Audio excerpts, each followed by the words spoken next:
अरे आग लगे, ये भी कोई जिंदगी है। सुबह से चिल्लम चिल्ली पुकार सुन के मैं तो तंग आ गई हूँ। अरे वो भी क्या दिन थे जब मैं गांव में रहा करती थी। पहले बड़ी सुखी थी मैं। पहले मेरी जिंदगी क्या थी और अब क्या हो गई है। शहर में तो लोग भेड़ बकरी की तरह जीते हैं। जीने का असली मजा तो गांव में है। क्यों, क्या हुआ माँ जी?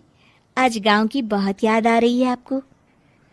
अरे हाँ बहू, शहर का जीना भी कोई जीना है। लोगों की आधी जिंदगी तो सड़कों के ट्रैफिक में निकल जाती है और यहाँ रखा ही क्या है। एक बात कहूं, दिल्ली शहर अब पहले जैसा नहीं रहा।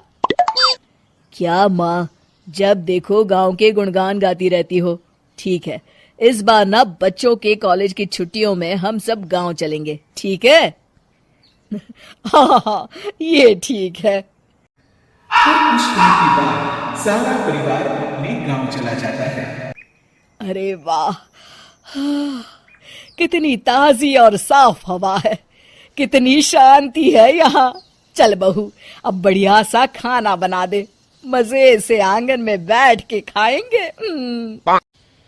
सुशीला गांव का माहौल देख बड़ी खुशी हुई है। 2 दिन के बाद गांव की कुछ औरतें सुशीला के घर आती हैं। बड़े दिनों के बाद गांव आई है सुशीला।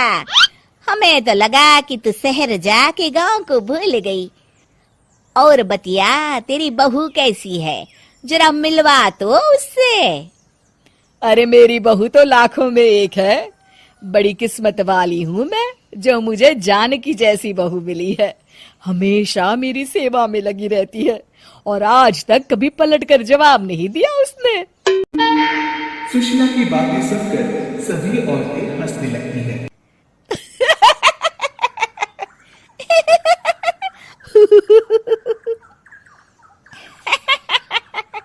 अरे कुछ भी बोले जा रही है। तबीयत तो ठीक है? तेरी बहू चांद से आई है क्या? क्यों बहनों, दुनिया की कोई भी बहू अच्छी होती है क्या? सब औरतें ममता की हाँ में हाँ मिलाती हैं। अरे मैं तो कहती हूँ दुनिया की हर बहू सास का खून चूसने वाली डायन होती है, डायन। मैं तो एक बिल में 1000 सांप के साथ रह सकती हूँ, लेकिन अपनी बहू के साथ नहीं रह सकती। हाँ, तूने सही कहा। मेरी बहू तो तेरी बहू से भी 2 कदम आगे है। सब औरतों की बातें सुनकर ममता मन ही मन बड़बड़ाती है। अरे ये गांव सुधर गया, लेकिन औरतें नहीं सुधरी। अगर थोड़ी देर और इनकी बेवकूफी भरी बातें सुनूंगी तो मैं सच में पागल हो जाऊंगी। फिर सुशीला उन औरतों को घर से दफा कर देती है और राहत की सांस लेती है। अरे बहू, जरा बाम लाके मेरे सर पर तो लगा दे। उन औरतों की फालतू बातें सुनकर मेरा सर चकरा गया है। इस गांव की औरतों का तो भगवान ही मालिक है। फिर अगले दिन सुशीला की सास उससे कहती है, अरे बहू, तू यहाँ क्या आराम फरमाने आई है? आखिर ये तेरा ससुराल है। चल चल, घर के कामों में हाथ बटा। शहर में कुछ काम धाम तो करती नहीं है। जरा अपने आप को तो देख, कितनी मोटी हो गई है। सारा दिन घर का काम करने के बाद शाम को सुशीला, हाय मेरी कमर, हाय मेरे पैरों ने तो जवाब दे दिया। आज तो मुझसे मक्खी भी न मारी जाएगी। अरे बहू, जरा आकर मेरे हाथ पैर तो दबा दे। जी माँ जी, अभी आती हूँ। तभी सुशीला की सास जानकी को रोकते हुए कहती है, अरे रुक जा बहू, एक दिन काम करके इसको इसकी नानी याद आ गई। हम लोग तो रोज इतना काम करते हैं, कोई जरूरत नहीं इसके हाथ पैर दबाने की। सुबह तक सब ठीक हो जाएगा।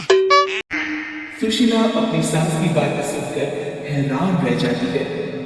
इस तरह धीरे धीरे गांव आने के बाद सुशीला की परेशानी शुरू हो जाती है।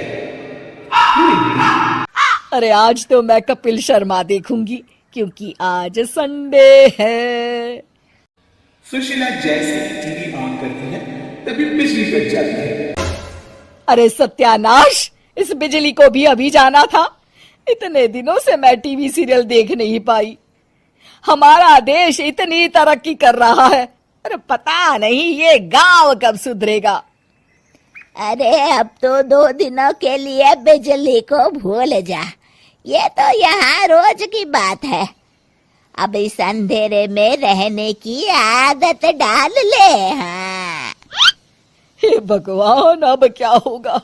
ऊपर से इन मच्छरों ने जीना हराम कर रखा है। दूसरी तरफ घर के काम कर करके और बिना किसी सुविधा के सुशीला तंग आ जाती है और उसे शहरी जीवन याद आने लगता है। क्यों माँ, मजा आ रहा है ना? अरे आपने ऐसी सूरत क्यों बना रखी है? मुस्कुराइए, अब हम गांव में हैं। मोहन के साथ जानकी भी अपनी सास की खिंचाई करती है। हाँ हाँ माँ जी, आप ही तो यहाँ की बड़ी तारीफ कर रही थी। फिर अभी तो कुछ ही दिन बीते हैं, वैसे भी अब तो आप यहीं रहने वाली है ना? अरे नहीं नहीं बहू, मैं एक दिन और यहाँ रुकी तो मर जाऊंगी। मुझे शहर ले चलो। क्या दिन थे, कितनी सुखी थी मैं वहां। ठीक है माँ, हम कल ही वापस शहर चले जाएंगे।